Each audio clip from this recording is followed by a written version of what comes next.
Good morning. My name is Rev Kylie Renner, and on behalf of the entire One Spiritual Center community, I want to welcome you here today. Thank you for making us part of your holiday weekend.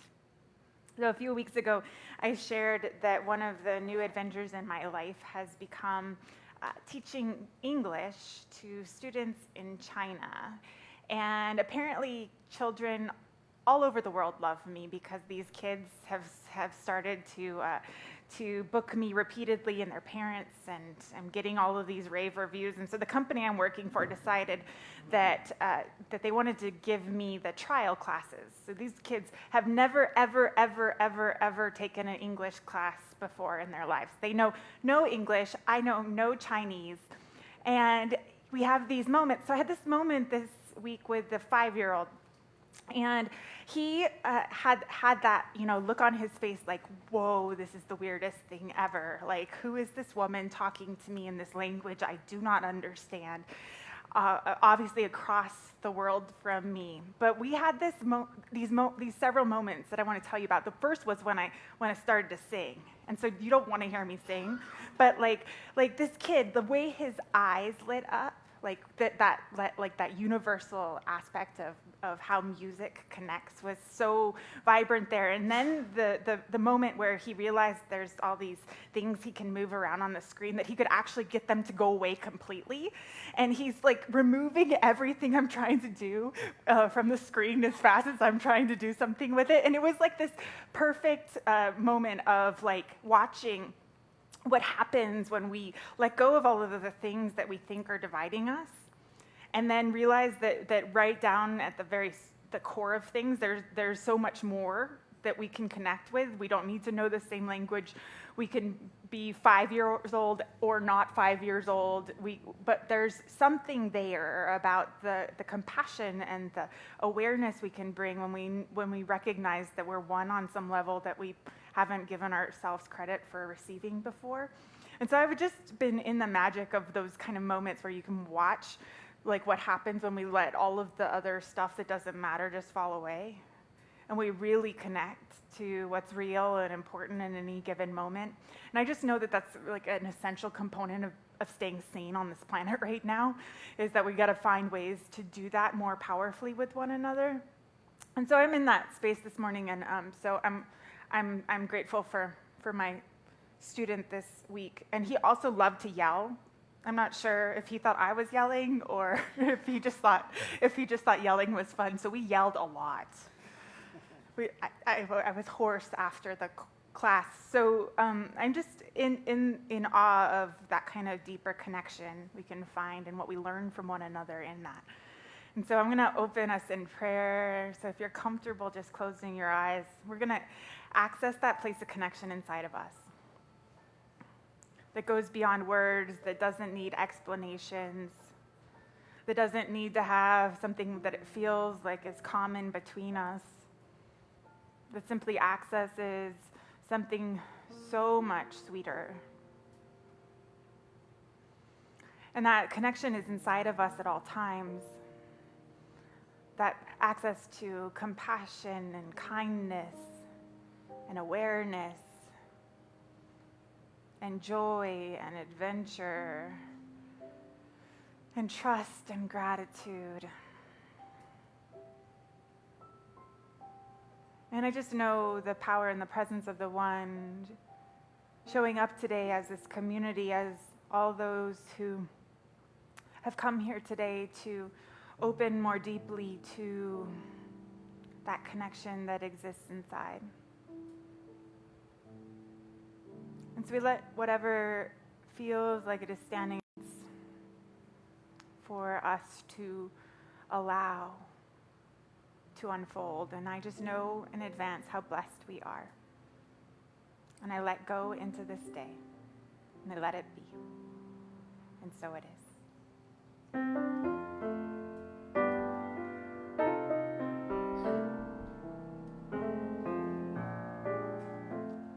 I've got peace like a river. I've got peace like a river.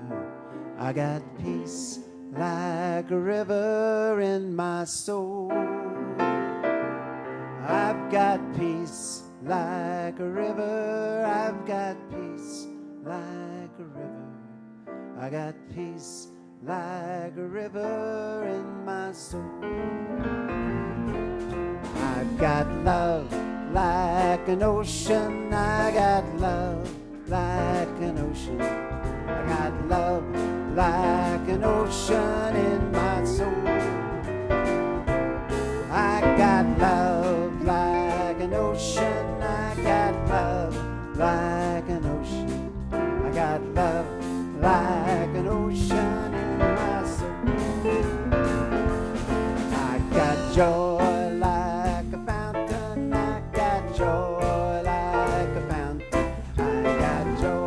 Like a fountain in my soul. I got joy like a fountain. I've got joy like a fountain. I got joy like a fountain in my soul. I've got peace like a river. I've got peace like a river. I got peace like a river in my soul. I've got peace like a river. I've got peace like a river. I've got peace like a river in my soul.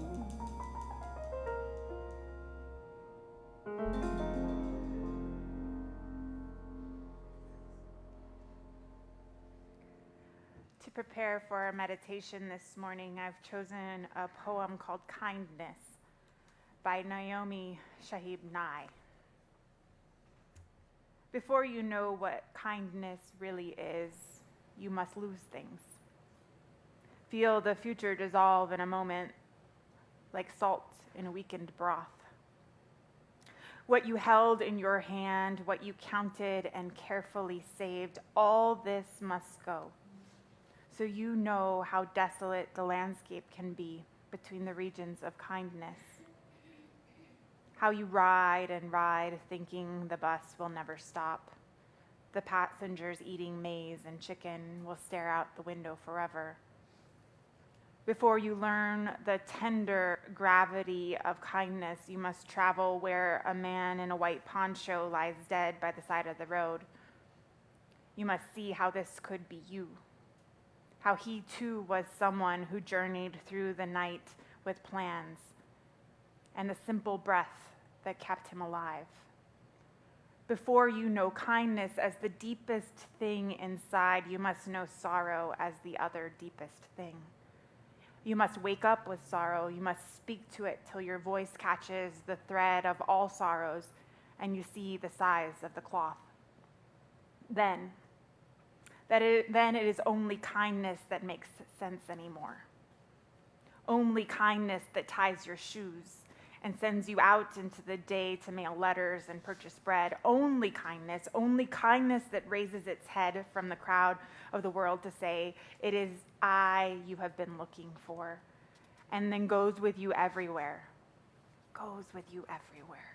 like a shadow or a friend. And so we just take this sense of kindness going with us everywhere because where we have been.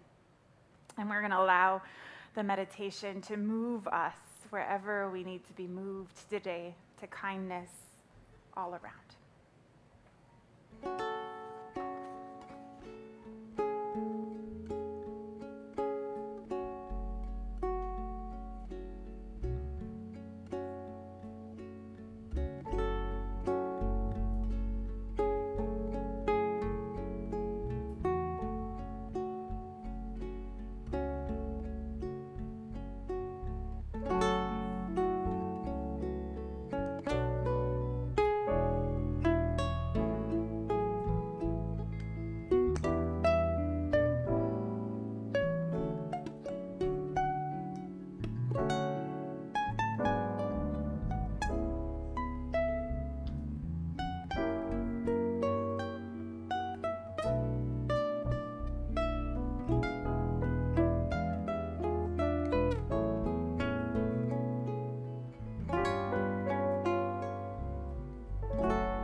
Our special music this morning, we have two special guests for this first song. Wendy Beach is here, and also Patty Littlefield. Yeah. This is such a good song that it takes two people to sing it. That's how good it is.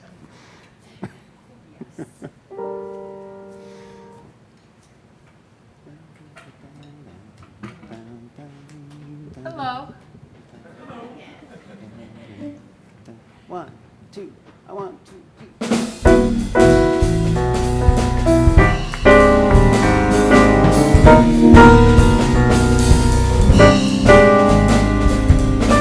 The sweetest sounds I'll ever hear are still inside my head.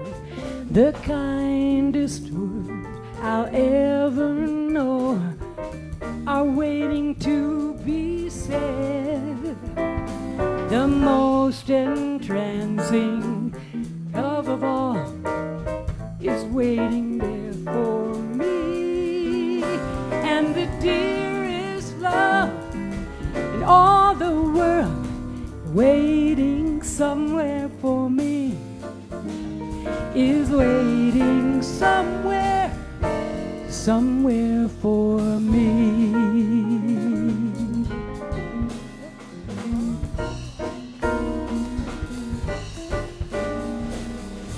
The sweetest sounds I'll ever hear are still inside my head. The kindest words I'll ever know are waiting to be said. The most entrancing sight of all is yet for me to see.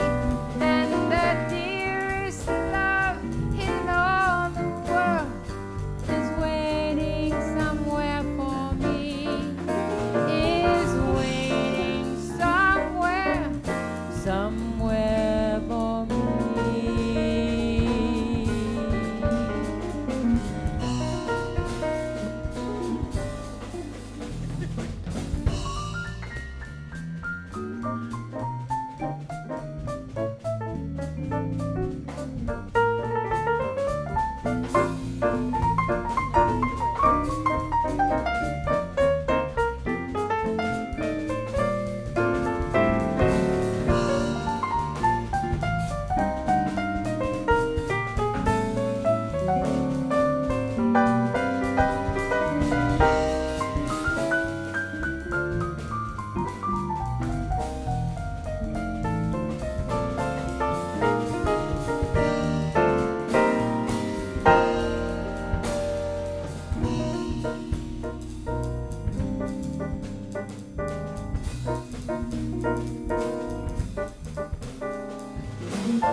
The sweetest sounds I'll ever hear are still inside my head.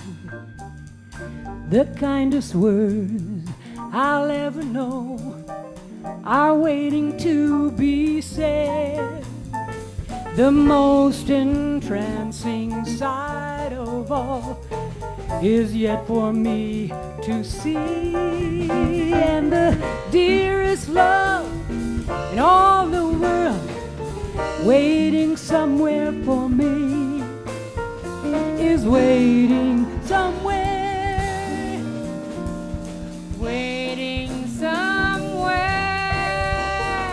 is waiting somewhere for me.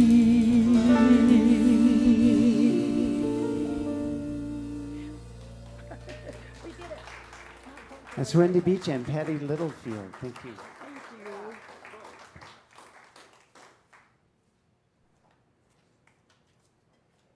Thank you. Thank you. Thank you. So I actually heard that song earlier this week at the most amazing Patty Littlefield's concert.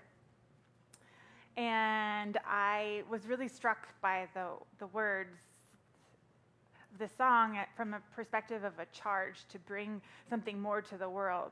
So generally this is seen as like some sort of sad song, like there's these things that have not yet happened. But for me, it was like a charge, like this charge. So the line that kept going through my head is, the kindest words I'll ever know are waiting to be said. And the realization that they're waiting to be said because I need to say them. Like that's actually, like there's this charge to bring this level of kindness and truth speaking onto this planet at this time. Like that there's this necessity for us to be bringing our biggest kindness to the planet, to everyone in our lives. And what does that mean? Because it feels like often that kindness is misunderstood. Like kindness is seen as like being nice or being friendly, but the kind of kindness that I think this song is talking about is like this kind of the kindness that isn't bound by all of those societal niceties. Like it's actually about bringing this level of compassion for ourselves and for everything forward in a way that allows for deep truth telling to happen. So the founder of Hasidim taught that each of us was born with a fixed number of words to speak in our lifetime. And once we had reached our quota, we would then be able to die. And I read about that this week from that perspective of the words that are waiting to be spoken by us. And I was wondering, like, are the words that are waiting to be spoken by us, just some nice, playing nice, making light of things, or is like, are we actually being asked with our time here on this planet to be speaking like deep truth and kindness onto this planet? Can we take that perspective so that we can use our deep power in this way? So Henry James, who's an amazing theologian and thinker, left a really big impact on his nephew when he was little. And it was said that he was telling goodbye to his nephew, Billy, at the time he was about 6 years old. And there was all these, subtle things he could have told Billy about what he knew about life. And what he told him was that there are three things that are important to human life. The first is to be kind. The second is to be kind. The third is to be kind. And all his life, his nephew remembered this wisdom that his uncle had taught him. And so I think that there's something really powerful about realizing that the kind of kindness that we crave isn't just the kindness of saying, oh, please and thank you, or whatever it is that we think that looks like. It's like the kind of kindness that comes from like that I know that you and I are one.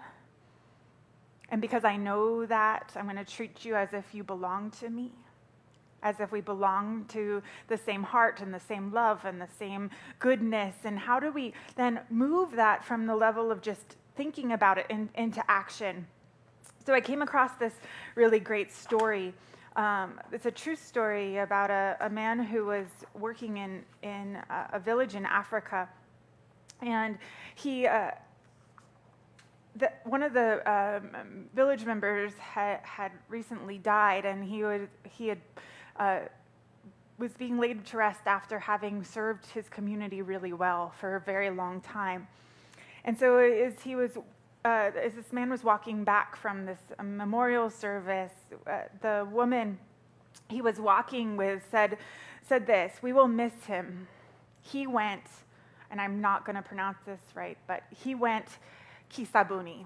And kisabuni is the Swahili word that means like a bar of soap. And so he's like, what? Like, he went? Like, what are you talking about? Like, he confused. I said, like a bar of what?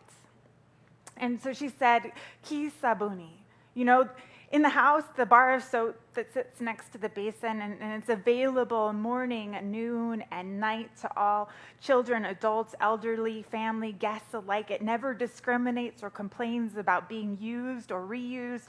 It is taken for granted as it slowly disappears until someone exclaims, "Gosh, the soap is gone." And this man was that kind of man. I am sure he served God so well that everyone is saying, there he went like a bar of soap. And I just was so touched by that idea, like how can we be in the world in that way? Like giving ourselves to that sense of oneness in a way that we are like bars of soap, that we are giving ourselves, and that when our quota is done, our quota of words are gone, or that we will be remembered for that which we have given out in kindness to all of that which is around us. And how can we do this in a really conscious way? So I know that sometimes I think kindness is confused with being a doormat or letting people get away with things that they shouldn't be. And Elizabeth Gilbert, who's many people know from being the author of several books, including one that's called Eat, Pray, Love, which is really well known. She's been doing some really beautiful writing about the things that she's learned along her own spiritual path. And she wrote this piece that's about what she's learned about this dilemma that she had found herself in all her life, which was like this dilemma, like how do I be kind while still speaking the truth? Like, how do I do both of those things? They had felt like they were in opposition for her because she was so used to wanting to be nice and liked by everyone that she had gotten so confused. And so she said traditionally she had trouble figuring out how to be both because sometimes the truth really hurts people. And I never wanted to hurt anybody, she says. So for the most of my life, when I had to choose between truth and kindness, I always went with kindness because my need not to hurt people was bigger than my need to be truthful. And so she talks about like the way in which she's developed this and this idea that when she was a student in college, she had an ethics professor that said that most of us grew up in families where our parents demanded to know the truth but couldn't deal with it. And so we all ended up learning how to lie really well in order to keep the peace, in order to seem nice, in order to not stir the pot. And so she distinguishes, though, between like the kind of like white lies, like about things that really don't matter, and the kind of big truth things that really do matter. And so she tells a story about Jimmy Carter's mom. And so Jimmy Carter's mom, when her son was running for president, was visited in Georgia by a really, really pushy New York journalist. And the journalist demanded, is it true that your son has never told a lie? Seriously, never? And Miss Carter had to think about it, and she said, well, Jimmy has told some white lies. And then, so the journalist thought she had caught Mrs. Carter in a trap, and so said, well, no, isn't that the same thing? Isn't a lie a lie a lie? And she said, no, white lies are harmless. And so the journalist asked her to give an example of a harmless white lie, and she said, well, remember when you just came into my house today and I told you it was very nice to meet you? That was a white lie. And so there's things, that really, that telling the truth don't matter the same as others. And I think we all can distinguish like that. There are really ways in which there are bigger things that we need to be responsible for, but there's a sense in which, as many of us have become not true, kind truth speakers. Like we become like mediocre ones. That there's actually kind of deeper truth and kindness that wants to be spoken through us that we don't allow to come out because we're still trying to protect or cover up or make nice or not cause waves or whatever it is. And so this is what she ends up telling us about, which is this idea like that we have to allow our desire or our knowingness about the truth to be bigger than any fear we have about hurting other people or hurting whatever is going on. Like that the truth will always heal and transform. It will always do that. And so we have to have the courage to be that kind of kind. Not the kind that just protects and makes nice, but the kind that does something bigger. And to trust that the wisdom that is inside of the situation is big enough to handle it. So I love this idea that comes from Buddhism, which is the idea of idiot compassion. So give me a second, because it sounds really silly at first. But so idiot compassion is actually not real compassion.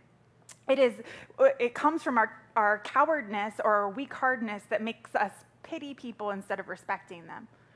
That makes us not willing to tell the truth because we feel like the system or whatever can't handle it. And it isn't really kindness, it's idiot compassion. And we get into these traps where we then use that it keeps us in relationships with abusers. It keeps us doing things out of pity instead of compassion. It makes us cover for people instead of challenging them. It makes us, it's the basis of codependency. It's the basis of all of the times where we want to say no and we're saying yes. It's all of that. And in some way, I think we all participate in that because truly we're afraid of the power of truth and the power of that kind of kindness that requires us to step out of our idea about how we think that we should be in a situation instead of like, what kind of truth have I been called here onto this planet to speak? Like, what kind of things can I see? What kind of kindness is inside of me that's in no one else? And can I bring that? So there's this beautiful old saying that says, respect people enough to tell them the truth. Respect them enough to tell them the truth. And I just feel like when I'm trying to figure out how to navigate these challenging times we're all living in, that there's a necessity for us to kind of all step that up. And I'm not talking about truthiness. I'm not talking about fake news. I'm talking about like this level of truth that we need to be speaking from a place of kindness inside of us and compassion so that we can actually transform things. Because if we keep on not being willing to speak the full truth of what we know to be onto this planet, we're going to keep on repeating some of the same patterns that got us here. So this is like a radical up-leveling of the things that we've been taught, the ways we've been told to lie, to say, you know, that there's lots of different perspectives in this. No, there is not. It is not okay that we keep on killing one another in this country with guns. It is not okay. That is truth. And we have to be kind enough to have the power to speak that and make sure that our voices are heard. We have to have the courage to do so. We have to have the courage to be that kind of kind. So this isn't nice. This isn't finding the way where we all can make things nice for one another. This is a demand that we move to another place of understanding about what it means to belong to one another. And that truth is bigger than anyone's individual perspective, and we have to be a stand for that. We have to. Or we're going to keep on doing this. And I'm done.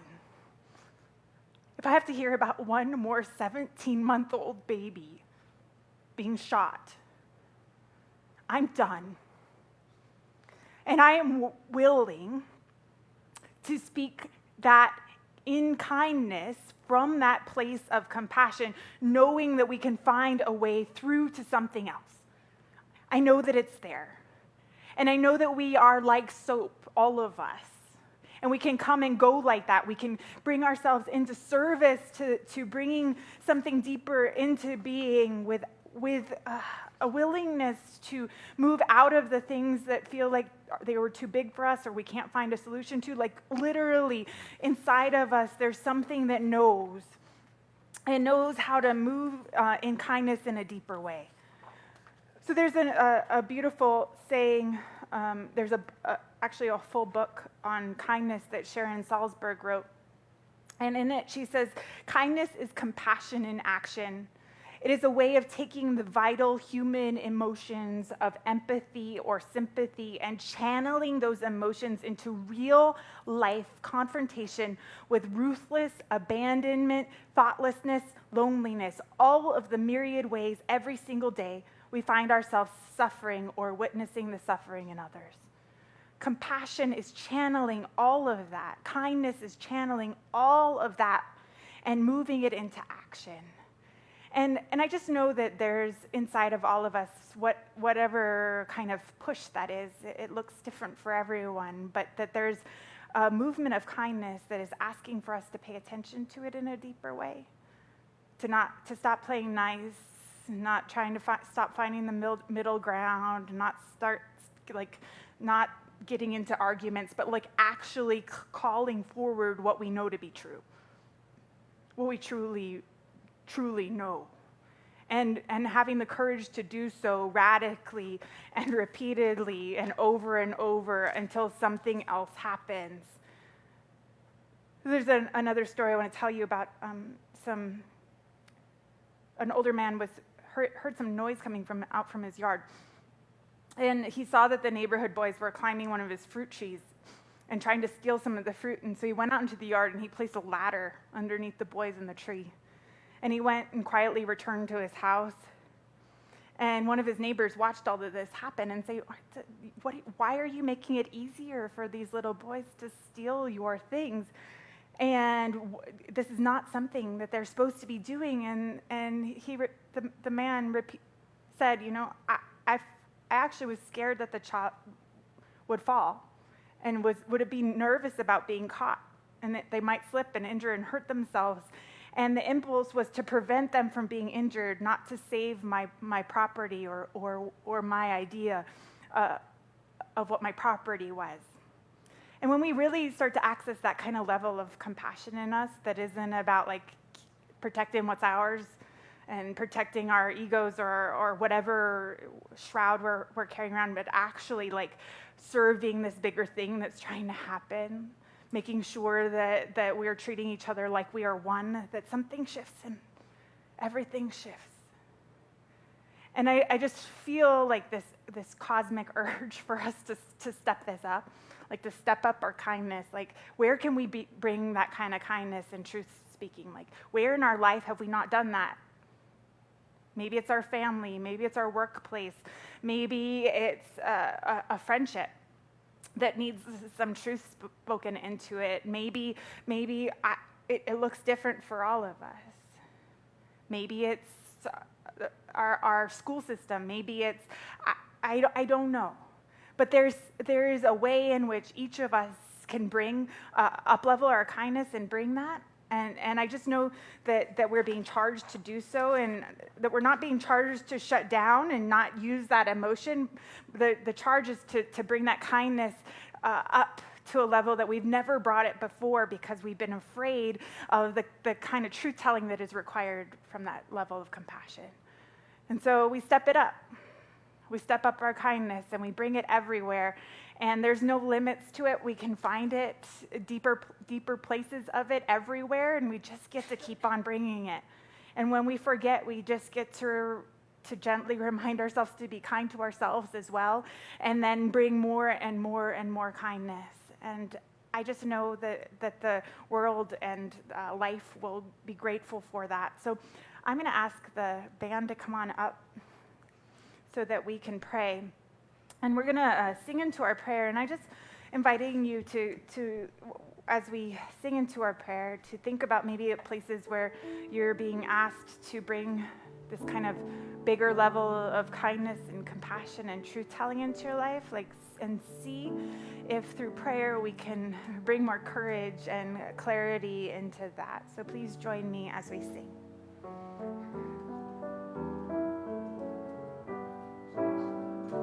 Our prayer of love lifts us high. It heals us, sustains us, and sets us free. Our prayer of love lifts us high. It heals us, sustains us, and sets us free. Our prayer of love lifts us high. It heals us, sustains us, and sets us free. Our prayer of love lifts us high, heals us, sustains us, sets us free.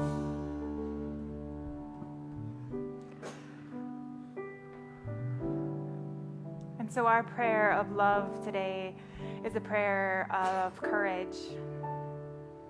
The courage to be kind in a whole new, more powerful way than we've ever been before. The courage to bring a level of compassion into action that requires us to respect the truth in us enough to move from it unwaveringly, relentlessly, powerfully, and creatively. I just recognize the presence and the power of the one moving in us, guiding us into direct, powerful action, born from compassion and kindness and what we know to be true, which is that we belong to one another. And so we step outside of all of the constraints that we have placed on our kindness before, and we open to a new level of freedom that is willing to speak, to live from that place of kindness inside of us that is yet to be tapped into, that allows for true transformation to happen. And so the world is calling for us to speak the truth in kindness, to be both kind and true. And we can be both right here and right now as we allow for that love to guide us. That love to guide us, that respect to guide us, that understanding that there is something moving right here, right now. And we are in the right and perfect place to be part of the transformation that wants to happen. So we do our part by bringing our own courage and our own voice to this bigger conversation that is happening throughout all of life. And so we do the inner work that allows us to see all of the places where we have not spoken the truth, so that we may clear away any hindrances to the kind of kindness that we are being called to. And we speak the truth bravely and powerfully, knowing that is what we have come here to be and to do and to live. We let go into that.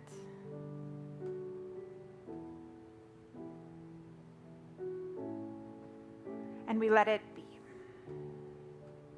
And so it is. Our prayer of love lifts us high. It heals us, sustains us, and sets us free. Our prayer of love lifts us high. It heals us, sustains us, and sets us free.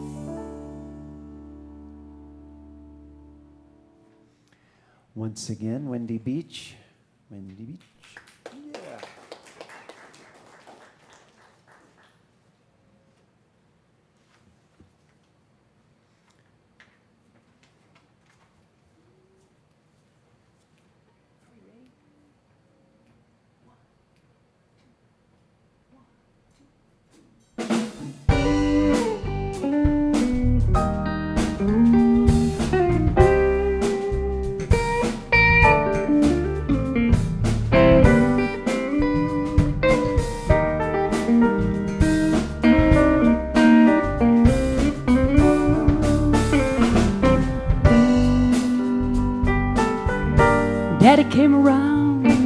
once in a while.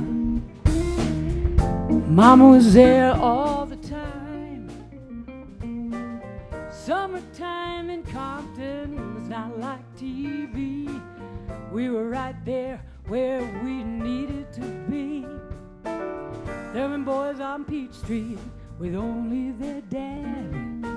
So proud of themselves, that old Pontiac they had. Miss Brooks' survival and her 3 little boys at the Dorot Baptist Church, making a joyful noise. Well, there's more than one way home. Ain't no right way, ain't no wrong. Whatever road you might be on, find your own way, 'cause more than one way home. Got me a job at a grocery store, working weekdays after school from 5 to 9. Tommy, John, and Charlie were the neighborhood stars with their mid-sized homes and the big fancy cars. Eagle fly on Friday, I go out to play, wasting time with Otis on the dock of the bay. Ticket to adventure was just a ride on the bus. Different places, different faces, they were just like us. Well, there's only one way home. No, no, there ain't no right way, ain't no wrong. Whatever road you might be on, find your own way. There's more than one way home.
Thank you. That's Windy Beach.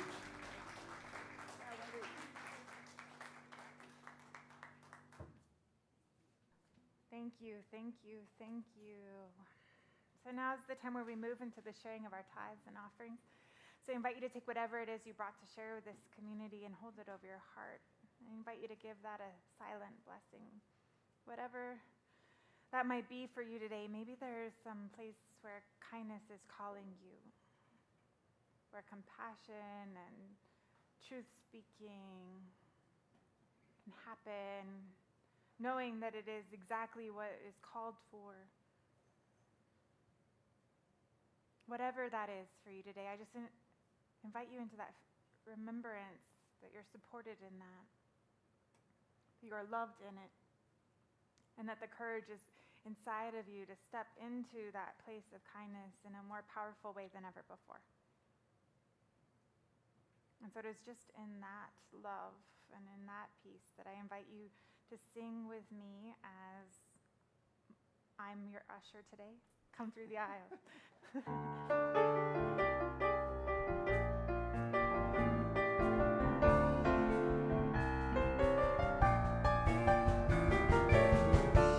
Birds flying high, well, you know how I feel. Sun up in the sky, well, you know how I feel. Breezes drifting by, well, you know how I feel. It's a new dawn, it's a new day, it's a new life for me. I'm feeling good.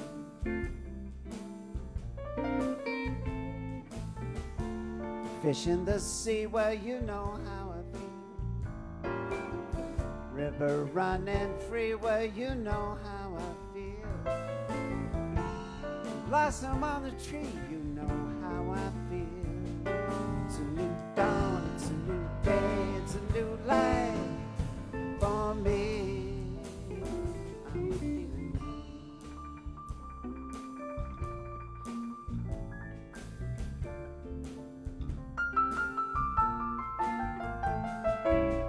Dragonfly out in the sun, well, you know what I mean. Butterflies all having fun, you know what I mean. Sleep in peace when day is done, that is what I mean. This old world is a new world and a bold world for me.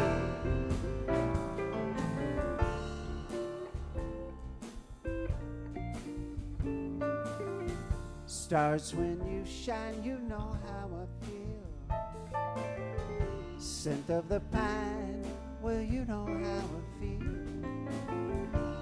Freedom is mine, and I know how I feel. It's a new dawn, it's a new day, it's a new life for me, and I'm feeling good. It's a new dawn, it's a new day, it's a new life for me, and I'm feeling good.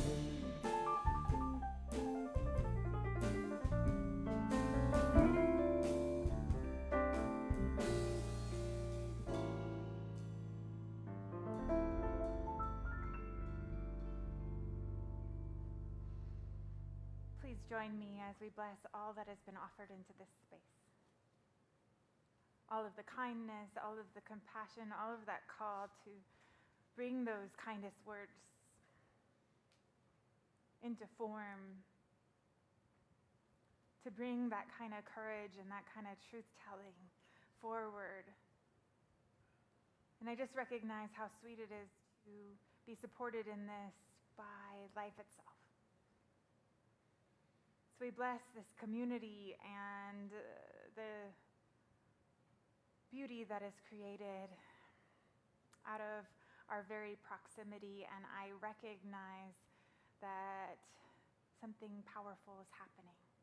A transformation is occurring, and we're all part of it. So I just lean into that. I bless it, and I let it be, and so it is. Thank you, everyone, for bringing joy into this space and kindness. Just have a few invitations, because can you believe it's already September? I'm having a moment. This morning I was like, oh my God, it's September. So the third Saturday of this month, we will be cooking for Community of Hope. It's our monthly opportunity to be of service in that we create a meal that is served to Albuquerque's hungry, and they're also provided spiritual services, treated with deep dignity as well. So we do that. We cook the meal every third Saturday, and it's served the following Sunday. And then on the fourth Saturday of every month, we are at Roadrunner Food Bank. And both of those are no experience needed. You don't need to know how to cook. As long as you don't mind me being bossy, I will tell you what to do. And so those are coming up in September, and thank you for being here today. I think all we have to do now is sing.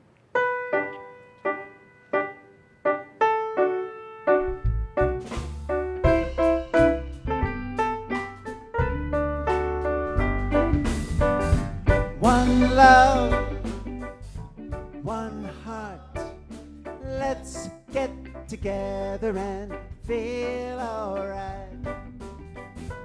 One love, heart.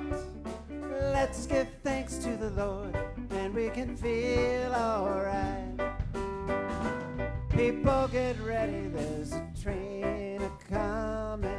You don't need no baggage, you just get on board. All you need is speed, hear that diesel humming. You don't need no tickets, you just thank the Lord. One love, one heart. Let's get together and feel alright. One love, one heart. Let's give thanks to the Lord, and we can feel alright. People get ready for the train to Jordan, picking up passengers from coast to coast. Faith is the key, open the doors and boredom. There's room for all that love the most. One love, one heart. Let's get together and feel alright. One love, one heart. Let's give thanks to the Lord, and we can feel alright. Let's give thanks to the Lord, and we can feel alright. And we have one last blessing.